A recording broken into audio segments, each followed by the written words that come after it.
Денеска сакаме да ви информираме за нашиот конкурс што го имавме за поправка на крововите на колективните стамбени згради на територија на општина Карпош. На конкурсот кој што траеше повеќе од месец дена се пријавија вкупно 14 куќни совети подготвени да учествуваат со заедничка инвестиција за реконструкција или изградба на кровови на колективните стамбени згради. Овие 14 апликации сега наша 5-члена комисија составена од двајца градежни инженери, еден архитект, од правник и од човек кој што работи во финансии, ќе ги посетат на лице место сите овие објекти. Согласно критериумите кои што беа дадени во огласот, ќе се утврди ранг листа, која прва зграда ќе се прави кровот, која втора, трета и така натаму, и согласно условите што ги имаат самите стандарди понудени за овој конкурс.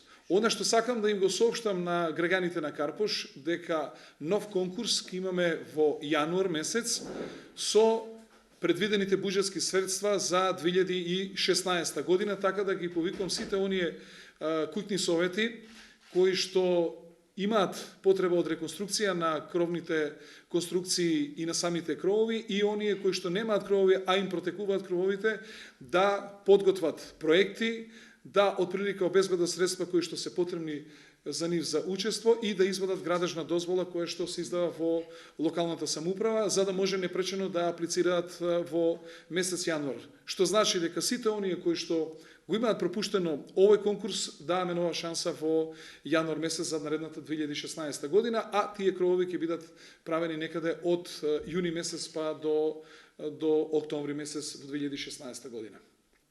Апликација која што нема, например, ако нема кров, а немаат изработено проект, кој што е ревидиран проект, и куќен совет кој што нема обезбедено потребни средства за нивно учество во оваа наша заедничка активност, нормално таа апликација не може да биде прифатена.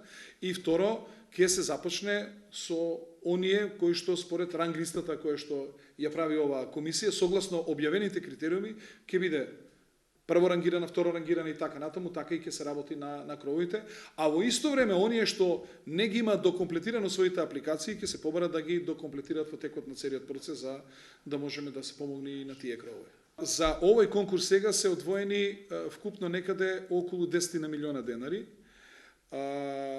За колективните згради ќе бидат одвоени еден дел од тие средства, дел ќе бидат за индивидуалните домови. Она што треба граѓаните да го обезбедат, ако се работи за потполно нов кров, тие треба да ја направат кровната конструкција и треба да ја платат работната рака. Парната брана и лимот, значи покривањето ќе биде со лимот и се она што има потреба, обшивки, олуци, штрафови и така натаму, тоа ќе биде обврска на локалната самоуправа. Ако се работи за реконструкција на кров, значи она што е потребно, ние што станарите практично немаат свое учество, ако се работи за кровови кои што протекуваат, а она што локалната самоуправа го прави е да ја подобри кровната конструкција и во исто време да обезбеди лимот, но работната рака повторно ќе мора да си обезбедат станарите од таа стамбена зграда. Добро, реално имаше интерес голем, меѓутоа имаше куќни совети кои што не беа подготвени. Значи, прво треба да им биде откупено земјиштето. Значи, земјиштето мора да биде откупено за да може да извадат градежна дозвола. Треба да имаат согласност од 51% од станарите. Треба да донесат ревидиран проект. Оти не е играчка. Вие сте помлади, меѓутоа некои од вас веројатно знаат дека на големи ветрови летаат кровови во воздух. Имаше кров од трговски центар Антико кој што летна на Партизанска. Што може да убие луѓе, значи тоа е опасна работа.